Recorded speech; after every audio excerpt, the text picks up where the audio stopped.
In the Egyptian countryside, a legend emerged. A legend about a beautiful woman who appears at night in the fields, unseen and unheard except by the chosen person. She calls out with an enchanting voice. When he hears her, he is drawn to her. Night after night he hears her call. He falls ill and hallucinates until he follows the sound and ventures into the depths of the night amidst the sprawling fields, never to return. However, by the end of the 20th century, the legend vanished from popular culture and literary works. Along with it, disappeared the magical mystery of the stories and narratives that were told, the anticipated suspense of tales left untold. After a quarter of a century, society became dry and materialistic, lacking creativity and virtue.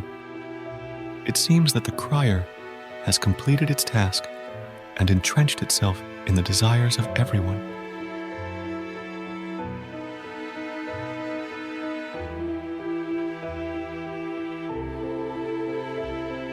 Return of the Crier.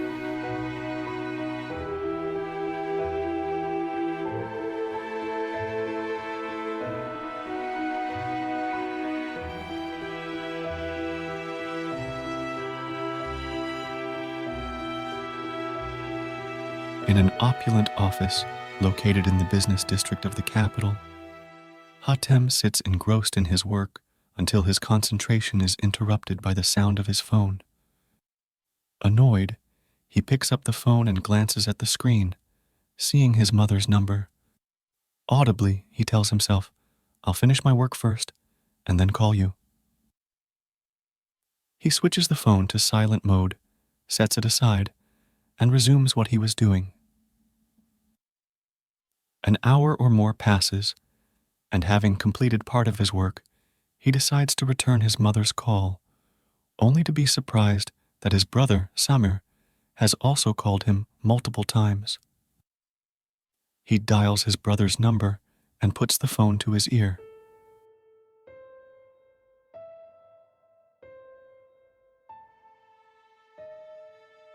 The wall clock in Samir's house pointed to 1 o'clock in the afternoon when the sound of the phone rang out, lying on the floor next to the bed. Like a dream, the phone's voices echoed between Samir's ears, back and forth, until he realized what was happening. He reached out, still lying on his stomach, and his hand collided with the phone. He picked it up and placed it to his ear after answering the call. He heard his brother Kamal speaking in his usual, calm tone. "Your father is ill. Wake up and call Hatem. Come over today."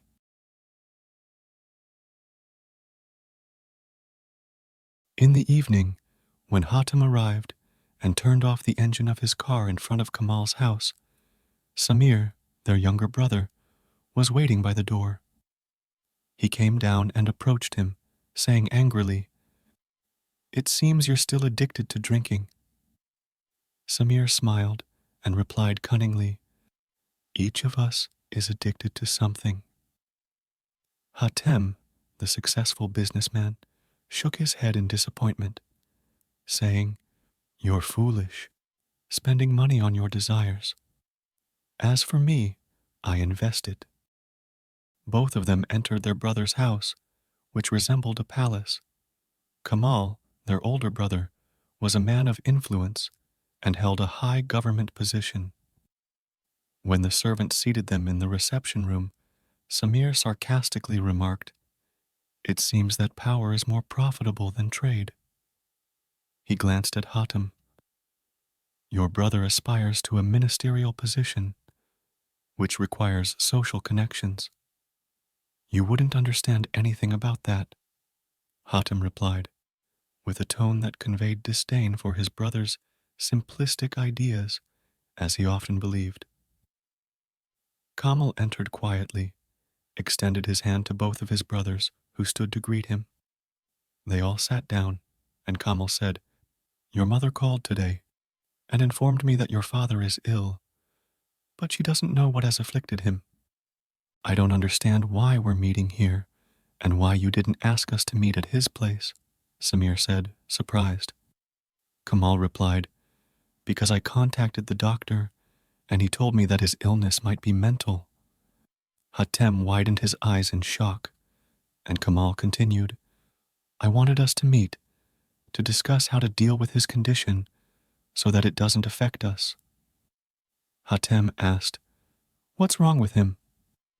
Kamal responded, the doctor says he claims to hear a voice calling him at night, and when this happens, he follows the voice. Afterward, he falls into a coma all night, and when he wakes up, he is completely unaware of what's happening around him. Kamal's main concern was that his father's madness not be revealed. In politics, news like this could jeopardize all his efforts to reach the pinnacle he had sacrificed so much for. As for Hatem, leaving his business for even one night was difficult. He trusted no one and couldn't tolerate losses. Samir, who loved his father the most, had nothing stopping him from visiting him except the constant reprimands for his recklessness and drinking.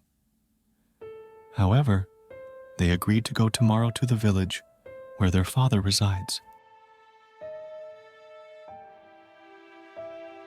In a village hours away from the capital, in a large rural house, the elderly father resided. Known for his noble character and generosity, he was a devout man who loved everyone and served them selflessly. He never left any issue unresolved among the villagers. He addressed them all. His reputation remained untarnished, except for one aspect. He had fathered children who were not virtuous. At noon, the three brothers arrived in 2 cars, lining up at the entrance of the large rural house. Kamal stepped out of the first car and went directly inside without acknowledging anyone. Hatem and Samir exited the second car. Hatem followed his brother Kamal, while Samir paused to greet some of the villagers standing in front of their homes. Their sister's husband was waiting for them when the 3 brothers arrived. Amir was an educated man, but he adhered to the village's traditions. He wore the rural robe and preserved his thick dialect, which he considered the purest language. His intelligence allowed him to grasp Kamal's arrogance and Hatem's haughtiness as they entered, and he warmly greeted Samir. Amir genuinely cared for him and enjoyed conversing with him. Their mother entered, leaning on her sister's arm. Everyone stood up. Kamal and Hatem greeted her and kissed her forehead without saying a word. As for Samir, he kissed her hand, took it, and helped her sit down. He sat next to her and said, I missed you so much, Mother. Kamal interrupted him, asking their mother, What happened, Mother? She looked at Amr, and he began to narrate how difficult the past few days had been. He explained how quickly he responded to their mother's plea when she sought his help.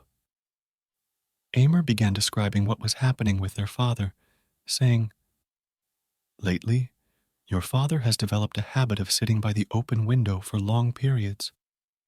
When someone speaks to him, he only responds after several attempts. He would sit like this for hours until one day, he left his room in a strange state, seemingly unaware. He repeated incomprehensible phrases, as if saying, I will come to you.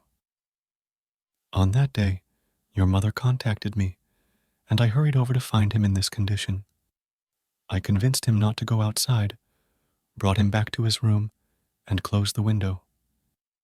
Suddenly, he collapsed on his bed and fell asleep as if he had fainted.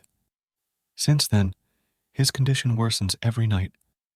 Eventually, we summoned a doctor who said, It's... Samir interrupted, asking, Did our father mention these voices, and what should we say to him? Amir shook his head and replied, He hasn't spoken a word to us. Kamal suddenly stood up and declared, It doesn't matter who calls him or what he said. Hatem sarcastically added, "The crier." Their mother was taken aback by Hatem's comment and turned her gaze to Kamal, who said, "I'll go in and try to understand what's happening." Not much time passed before the door of their father's room opened, and Kamal stepped out, closing the door behind him with an expression of frustration. He glanced at everyone present and said despondently, "He refuses to utter a single word." Samir looked at his brother Hatem and asked, "What about you? Do you want to try talking to our father?" Hatem ignored the question and turned to Kamal, suggesting, "I think we should take him to the hospital." Kamal sat down next to Hatem and spoke in a hushed voice, "Not now. We still don't know the true nature of his illness." Silence hung in the air for a while, until their mother leaned toward Samir and said, "Go in and see if he'll talk to you." The afternoon had arrived, and with it came a gentle breeze through the open window of their father's room. He sat with his legs extended before him on the wide bed, gazing outside through the tall trees beyond the window. It was as if he observed the sunlight and awaited its departure. When the door opened quietly, after several soft knocks, Samir entered, hesitantly approaching his father's bed. He searched for the right words that could be spoken. Time passed, during which their father didn't once look at Samir, increasing his tension and hindering his ability to speak. Eventually, Samir managed to gather his thoughts and addressed his father with a tone of deep affection. "Father, I know I've fallen short in my duties toward you. The truth is, we all fall short. But rest assured, I love you, and I'm always here for you." He smiled and continued, "You can scold me as you see fit, but please talk to me. I just want to reassure you." After these words, Samir fell silent for a while.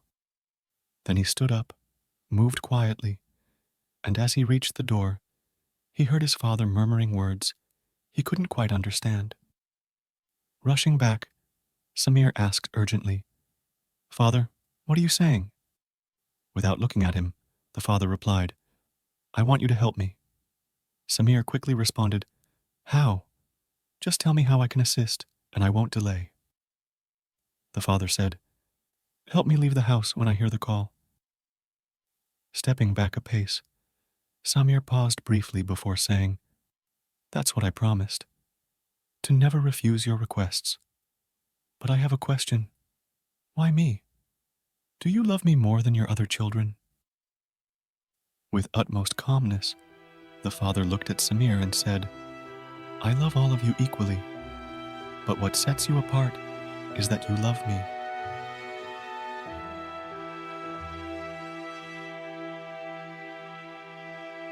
In the evening, everyone gathered around the dinner table, prepared by their sister. They ate in silence.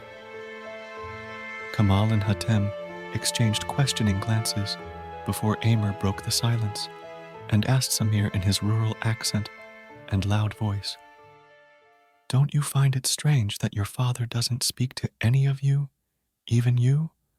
Honestly, I thought he would talk to you." Samir looked at him briefly before returning his gaze to his food, flipping it with his spoon, and replied, "Yes, it's strange, this silence. But I want you all to leave me to deal with it when he tries to leave to answer the call." Hatem's voice rose sharply. "What call are you talking about? Do you believe these superstitions?" Kamal interjected, "We'll be the talk of the town." He said it bitterly. Before Samir raised his voice in response to Hatem, "I'm not saying whether I believe or doubt. I just ask that you don't interfere when he's in this state." Hatem stood up and nervously said, "The man is sick. There's no place for him except the hospitals." Kamal interrupted, No, not now. The atmosphere had become tense. Before they heard the sound of their father's room door opening, with disheveled hair and an old tattered robe, the father emerged from his room, muttering in a voice resembling a whisper and using incomprehensible words. Immerse stood up abruptly, exclaiming, "Your father!" Everyone at the table stopped. Their sister hurriedly grasped their mother's hand, tears streaming down her face. Samir gestured to his brothers, signaling for them to stay put, and followed his father as they both exited the house. In the moment when the two men disappeared from Kamal's view, he rushed after them, catching sight of Samir standing at the foot of the main staircase, while their father moved swiftly, despite his advanced age, toward the dark fields. Kamal stood bewildered for a moment before he saw several villagers standing by the roadside, watching what was happening and exchanging sympathetic glances for the kind man who had been affected. Kamal rushed into the darkness. As he passed Samir, he attempted to stop him, but Samir continued on his way. Kamal followed behind his father, calling out to him. Hatem urged Kamal to leave him to his fate and the plight of this wretched village, aided by Samir's own foolishness. The mother stood at the top of the stairs between Amr and her daughter. Her heart squeezed with sadness as she felt these remaining moments in which she could see her husband, her lifelong companion. He moved farther and farther into the darkness of the fields, with Kamal following behind. Kamal noticed that as time passed, the distance between him and his father increased. In that moment, he collided with an invisible barrier. He fell to the ground, overcome by fear. All he could see was the darkness of the night and the field's vegetation, while his father's figure receded. Kamal crawled back 2 steps and stood up, launching himself toward the wind, returning. Hatem, witnessing the collision of his brother with something unseen and seeing the terror in his eyes upon his return, shouted hysterically, "I'll go back immediately. I won't stay here for another minute." He headed toward his car, repeating the same words.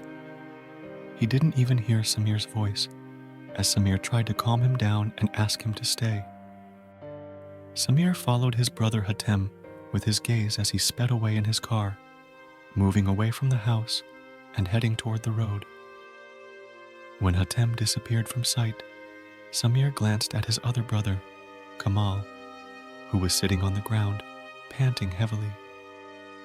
Before he could raise his head to look at his father and see him vanish suddenly, the echoes of his sister's screams and his mother's wailing reverberated. Samir shouted, "Father!" and darted into the field. He didn't know where he should go. His father had disappeared. His sole focus was reaching the spot where his father had vanished.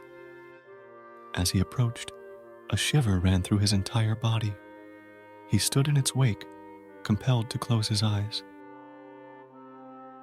Everyone was struck with astonishment and bewilderment when they saw Samir standing still, gazing at the sky.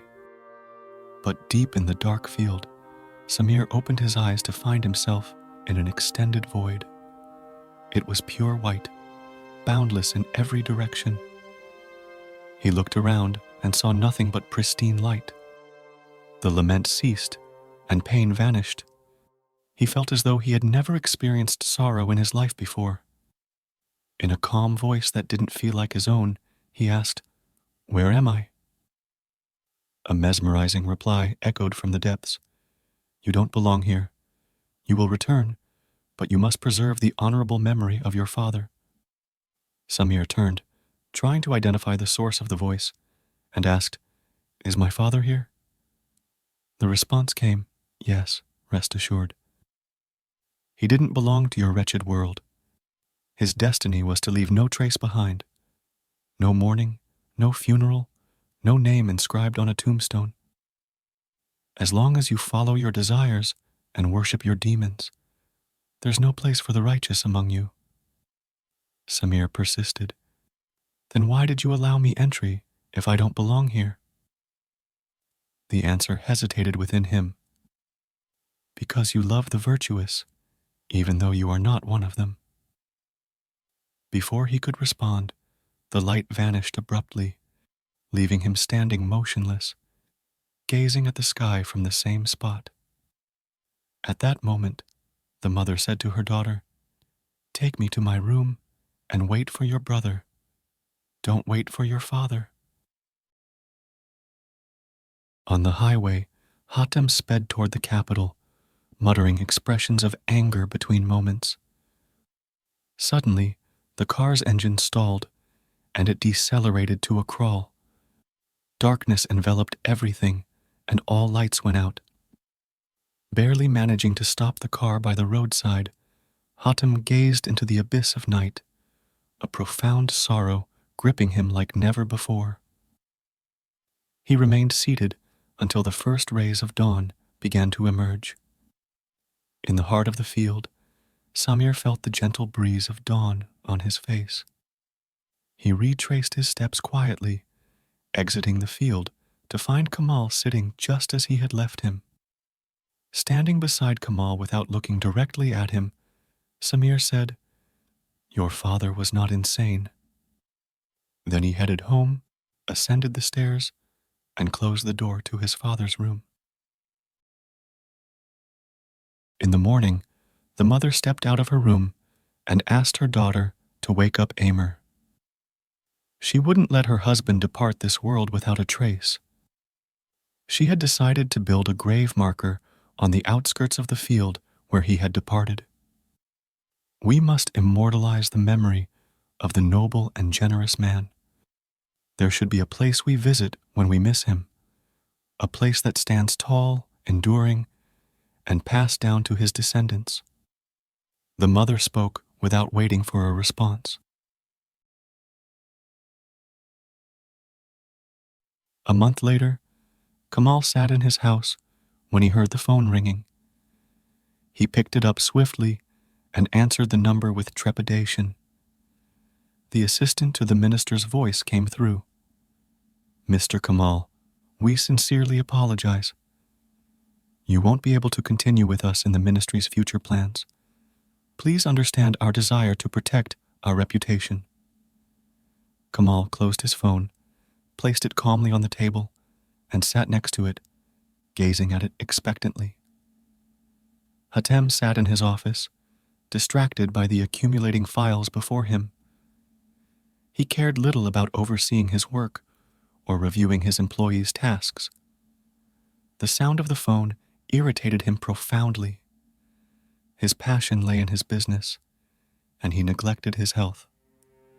On that dark night along the highway, Hatem felt as though a part of his soul had been lost there.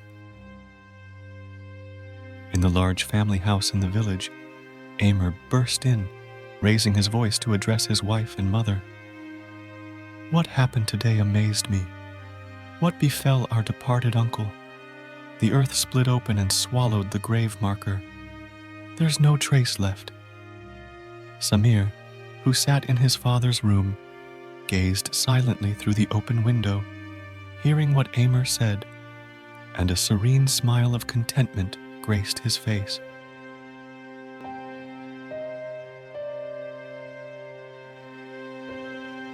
The end.